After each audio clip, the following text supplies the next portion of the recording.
भूत भूत भूत, बचाओ बचाओ। जग्गी तुरंत पीछे मुड़कर भागना चाहता है। तभी कल्लू बाबा बचाओ बचाओ करते हुए पीछे मुड़कर जग्गी के गले को पकड़ लेते हैं। उसकी पीठ पर चढ़ जाता है। जग्गी को लगता है कि सचमुच भूत उसकी पीठ पर चढ़ गया। वो पूरी ताकत से दौड़ पड़ता है और लताओं से उलझकर कल्लू बाबा के साथ ही गिर पड़ता है।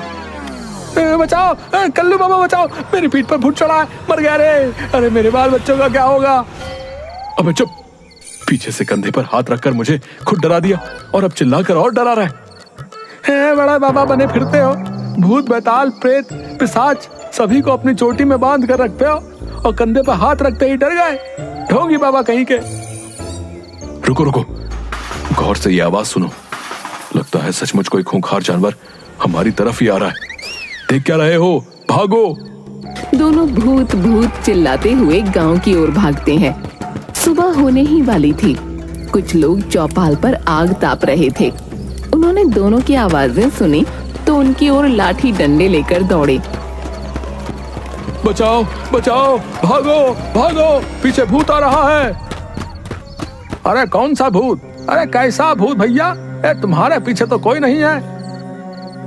अरे है, अरे सुनो आवाज सुनो, वो इधर ही आ रहा है, भागो। आवाजें लगातार बढ़ती ही जा रही थीं। सभी डर के मारे अपने अपने घरों में बंद होकर सहमे हुए खिड़की से देखने लगते हैं। तभी बंकू अपने घर से एक डंडा लेकर बाहर आता है। बेटा घर के अंदर आजा, देखो ना जी अपना बंकू बाहर चला गया है। अरे बेटा बंकू अंदर आजा, देख बेटा सभी लोग अपने अपने घर के अंदर हैं। नहीं पिताजी, हमारे कई दोस्त गायब हो गए हैं। आज हम भी देखेंगे कि कौन है जो हमारे गांव के बच्चों को गायब कर रहा है। मरेगा, सब मरेगा। तभी उधर से जुगनू की आवाज आती है। बंकू, अरे भैंसिया का रस्सी पकड़, अरे आधे घंटे से पूरा गांव दौड़ा रहा है। बंकू भैंस की रस्सी पकड़ लेता है।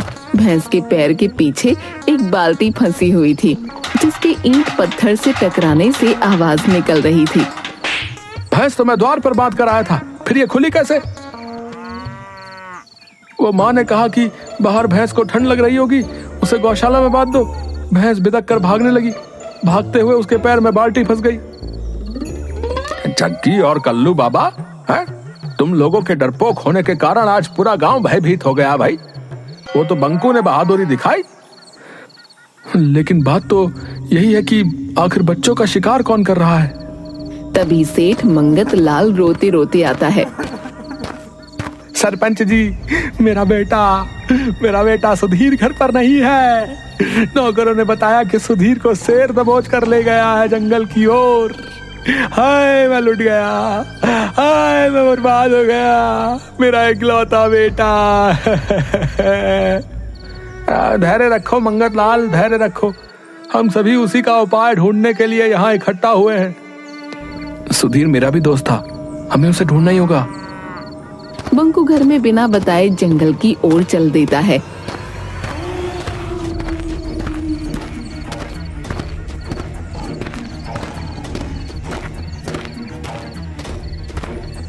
एक नदी किनारे रुककर बंकू पानी पीने लगता है। तभी एक काला नाग उसे डस लेता है। उसी समय तपस्वी देवराज वहां से गुजरते समय बंकू को तड़पता देख उसके पास आ जाते हैं। सांप को पानी में जाता देख तपस्वी देवराज तुरंत समझ जाते हैं कि बालक को सांप ने काट लिया है। वो अपने हाथों से डसे हुए स्थान पर हाथ फेरते हैं। बंकू तुरंत उठकर बैठ जाता है। तुम कौन हो बालक? इस घने जंगल में कैसे आ गए? प्रणाम महाराज, मैं बंकू हूँ। मेरे गांव से प्रतिदिन एक बच्चे को इस जंगल का शेर लाकर मारकर खा जाता है। मैं उसे ही खोजने आया हूँ। तुम्हारे इस नेक कार्य से मैं प्रसन्न हुआ। जाओ, मेरा आशीर्वाद है कि कोई भी तुम्हें मार नहीं सकता।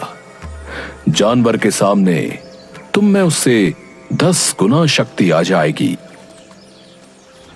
बंकू वहां से चलकर शेर की गुफा के सामने उसके गांव के बच्चों का बहुत सा कपड़ा पड़ा दिखाई देता है। वो जोर से चिल्लाता है, बच्चों का शिकार कर खाने वाले कायर शेर, बाहर निकल। दम है तो मुझसे मुकाबला करके दिखा। अबे पिद्दी बालक, भाग जा यहां से। शायद तू मुझे नहीं जानता।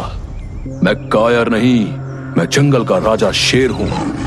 जा, इस गलती के लिए मैं तुझे माफ करता हूं। जा अपने गांव लौट जा। अच्छा, तो अभी भी बड़ी बड़ी बातें निकल रही हैं। क्या राजा का यही काम है कि निरीह बच्चों को चुपके से उठाकर ले आए और उसे खा जाए? एक बार कह दिया ना कि मैं ऐसे कायरों वाले काम नहीं करता। शायद तुझे तुम्हारी मौत यहां खींच कर लाई है। क्यों? एक बालक के सामने अपने कुकर्मों को बताते हुए शर्म आ रही है।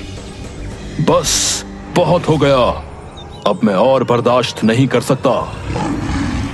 शेर छलांग मारकर बंकू को दबोच लेता है।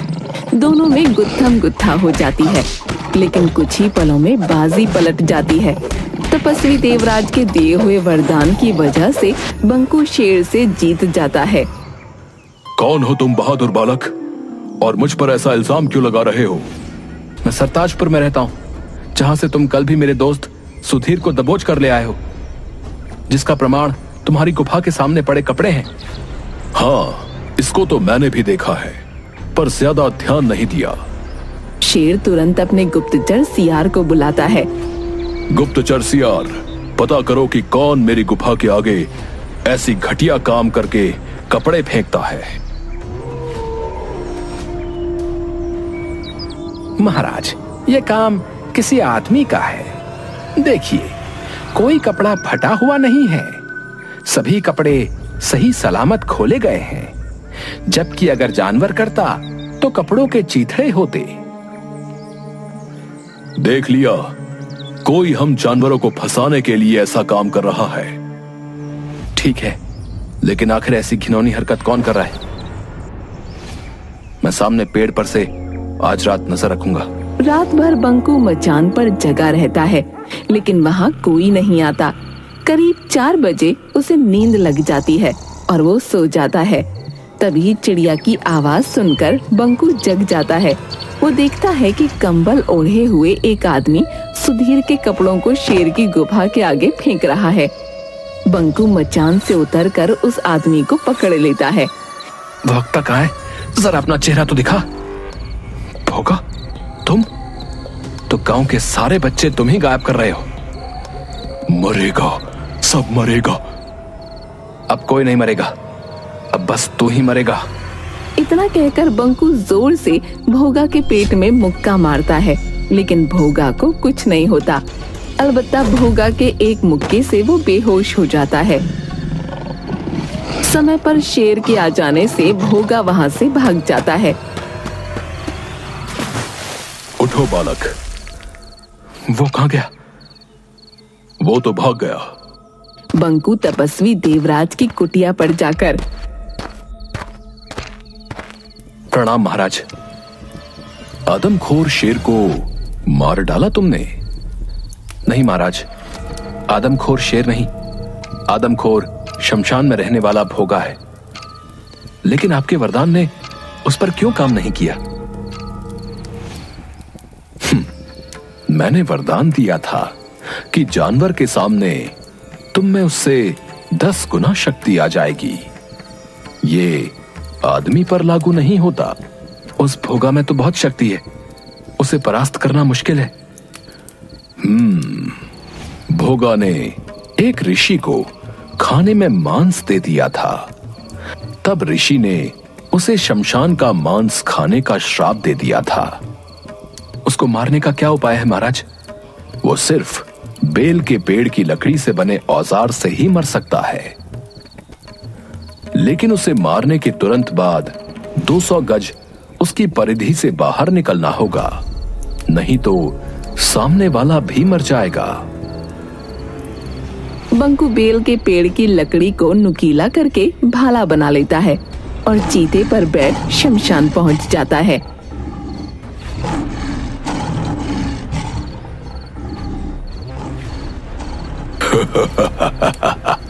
आ गए, आज तेरी मौत तुझे यहां खींच लाई है। अभी तुम्हारे दोस्त सुधीर को ही खाने जा रहा था, लेकिन अब पहले तुझे खाऊंगा। चीते, तू भाग जा, नहीं तो तू भी मारा जाएगा। पहले तू बचकर दिखा, ये ले। बंकू भाले से कई बार